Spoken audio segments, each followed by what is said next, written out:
गुरु प्यारी साध संगत जी, आज फिर से एक सुंदर सी साखी आप सभी को सुनाने जा रही हूँ। गुरु प्यारी साध संगत जी, आज की जो साखी है वो इस बारे में है कि कुछ लोगों की बुद्धि इतनी भ्रष्ट हो जाती है, पैसे के लालच में, नाम के लालच में या सत्ता के लालच में, कि वो अपनी सारी हदें भूल जाते हैं और अपने गुरु और अपने बड़ों को भी नहीं छोड़ते धोखा देने में। गुरु प्यारी साध संगत जी कहते हैं ना, दुनिया में हर तरह के लोग हैं, अच्छे भी हैं तो बुरे भी हैं। अगर रोशनी है तो अंधेरा भी है। तो गुरु प्यारी साध संगत जी, आज की जो साखी है उन्हीं अंधेरे से भरे लोगों के, भ्रष्ट बुद्धि वाले लोगों की ये कहानी है, जो ये हद भूल जाते हैं कि हम क्या करने जा रहे हैं, सिर्फ लालच के बस में आके। तो आइए गुरु प्यारी साध संगत जी सुनते हैं ये सुंदर सी साखी। ये साखी है एक गुरु और शिष्य की। गुरु प्यारी साध संगत जी, ये गुरु जो होते हैं उनके गुरुकुल में बहुत सारे शिष्य पढ़ रहे होते हैं और सभी शिष्यों को बराबर की शिक्षा देते हैं गुरु। एक जो शिष्य होता है उसका दिमाग सबसे उलट चलता है, हमेशा बुरी चीज़ों की तरफ उसका रुझान खिंचता है। गुरु हमेशा उसको समझाया करते थे कि संभल जाओ, तुम्हारी ये जो प्रवृत्ति है ये किसी दिन तुम्हें नाश की तरफ ले जाएगी। लेकिन गुरु की बात को उसने कभी ध्यान ना दिया। बड़ा होता गया, गुरुकुल में रहा, शादी हो गई, गुरुकुल से ही उसकी शादी हुई। अब गुरु प्यारी साध संगत जी, जैसे ही उसकी शादी हुई, उनके जो गुरु थे वो वृद्ध हो चुके थे। अब उसको ये लालच आने लगा कि मैं इन गुरु का सबसे पुराना शिष्य हूँ और उम्र में भी इस गुरुकुल में सबसे बड़ा हूँ, तो मेरा जो हक है गुरु की गद्दी पर बैठने का सबसे पहले बनता है। गुरु प्यारी साध संगत जी, उसको नहीं मालूम था कि उसका यह लालच उसको कहाँ लेकर जाएगा। उसको तो सिर्फ एक छोटी सी बात लग रही थी कि मुझे तो सिर्फ गुरु की गद्दी पर बैठना है। उसने ये प्रस्ताव गुरु के सामने भी रखा कि आपके बाद तो मुझे ही ये गद्दी मिलनी चाहिए, क्योंकि इस गुरुकुल में सबसे बड़ा मैं हूँ, सबसे पहले शादी भी मेरी हुई है, तो मैं थोड़ा समझदार भी हूँ और इस गद्दी के लायक भी हूँ। गुरु प्यारी साध संगत जी, गुरु ने उसको सीधा सीधा मना कर दिया। उन्होंने कहा, तेरा चंचल मन और तेरी दिमाग की जो प्रवृत्ति है वो अभी सुधरी नहीं है। जिस दिन ये सुधर जाएगी उस दिन तू इस गद्दी पर बैठने के लायक हो जाएगा। उसको बहुत गुस्सा आया और उसने अपने गुरु के साथ बुरा करने का सोच लिया। उसने सोचा कि मैं एक दिन गुरु को खाने में जहर मिलाकर दे दूंगा, क्योंकि गुरु के खाने पीने का ध्यान वही रखता था आश्रम में। तो गुरु प्यारी साध संगत जी, उसके मन में इतना बुरा ख्याल आया सिर्फ गद्दी के लालच में आके।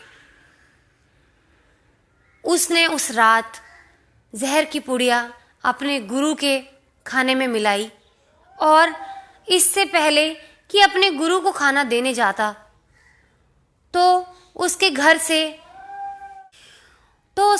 से उसको बुलावा आ जाता है कि उसके पिता बीमार हैं और उसको अंतिम समय में याद कर रहे हैं। तो गुरु प्यारी साध संगत जी, हड़बड़ाहट में वो उस खाने को वहीं छोड़ करके, अपने कमरे में छोड़ करके, और वो अपने पिता के पास चला जाता है। गुरु प्यारी साध संगत जी, पीछे से उसकी पत्नी आती है, उसका बच्चा भूखा होता है।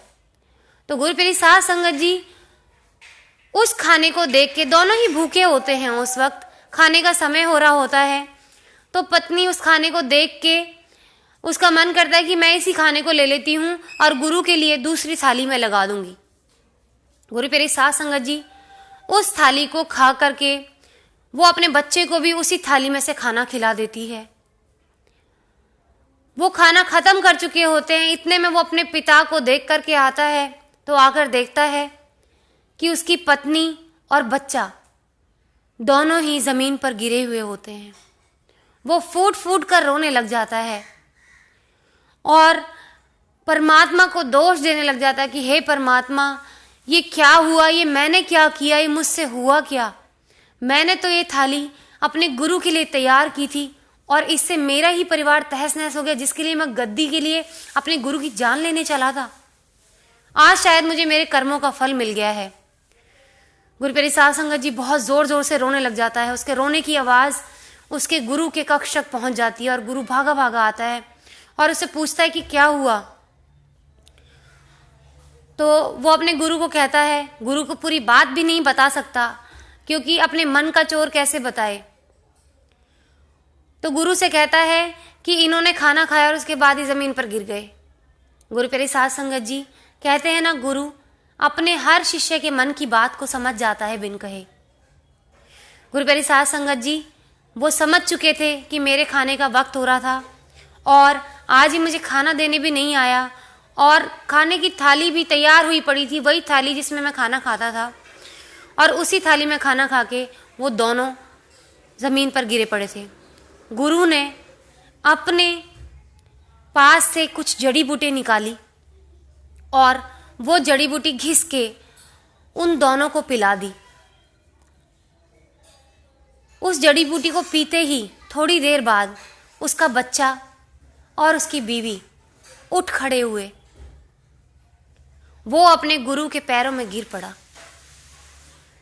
ये दृश्य देख के उसको इतना रोना आया कि मैं जिस गुरु की जान लेने चला था, आज उसने मेरा ही परिवार बचा दिया। इतना नीच, मेरे से ज्यादा नीच शायद कोई नहीं होगा। मैं अपने गुरु को पहचान ही नहीं पाया, उसकी कृपा को पहचान ही नहीं पाया। मैं तो सिर्फ जान ले सकता हूं, मुझ में तो वो कला आई नहीं जान बचाने की। मैं तो अभी राक्षस ही हूं, मेरे अंदर से वो अवगुण निकले ही नहीं। सही कहा था मेरे गुरु ने कि मैं उनकी गद्दी के लायक नहीं हूं। मैं तो अपने पत्नी और बच्चे की जान बचा ही नहीं पाया, एक बार जो चली गई, लेकिन मेरे गुरु ने किसी की जान जाते हुए उनको बचा लिया। ये गुण तो मेरे अंदर है ही नहीं। तो गुरु प्यारी साध संगत जी अपने किए पर शर्मिंदा होता है और अपने गुरु के पैरों में पड़ के बोलता है कि मुझे माफ कर दो, मुझसे बहुत बड़ी भूल हो गई। गुरु मुस्कुराते हैं और उसको उठाकर गले से लगा लेते हैं। कहते हैं, इससे आगे कुछ ना बोलना, मुझे सब पता है कि ये क्या हुआ और क्या नहीं हुआ। तुझे मुझे कुछ बताने की जरूरत नहीं है।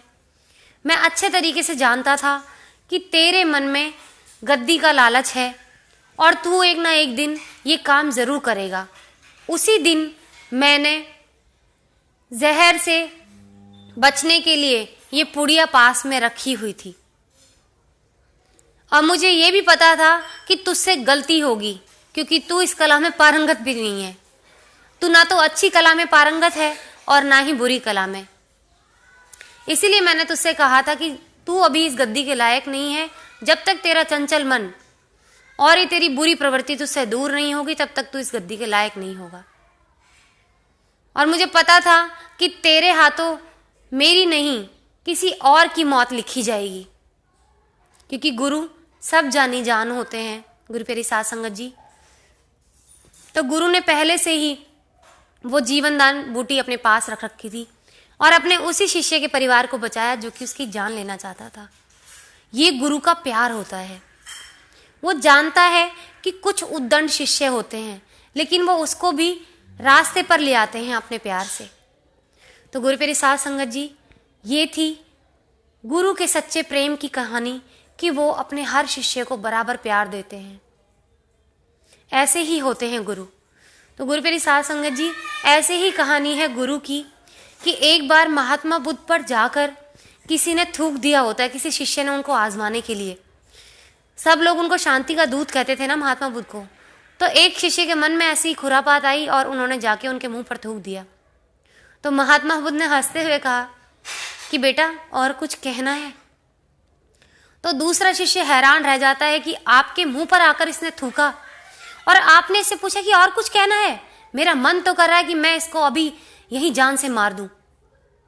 महात्मा बुद्ध ने प्यार से अपने उस शिष्य को समझाया कि बेटा, इसको गुस्सा आ रहा था और गुस्से में इसके पास शब्द नहीं थे, तो इसीलिए मैंने पूछा कि उसको कुछ और कहना है। उसके कहने का तरीका ही वही था, उसको वही तरीका आता था। तो गुरु प्यारी साध संगत जी, उनका वो शिष्य इतना शर्मसार होता है, अगले दिन आके पैरों में गिर जाता है कि मैंने अपने गुरु की परीक्षा लेनी चाहिए, ऐसे महान गुरु की। अब तो शायद मुझे जो प्यार मिलता था वो भी मिलना बंद हो जाएगा।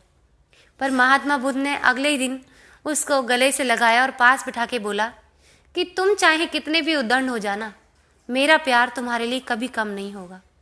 तुम नफरत के रास्ते जाओगे, मैं प्यार से तुम्हें प्यार के रास्ते पर ले आऊंगा। तो गुरु प्यारी साध संगत जी, ऐसा ही होता है एक सच्चे गुरु का प्यार। तो आइए गुरु प्यारी साध संगत जी, आज इसी के साथ इस साखी को यहीं समाप्त करना चाहूंगी। मिलती हूँ अपनी अगली वीडियो में नई साखी और शब्द के साथ।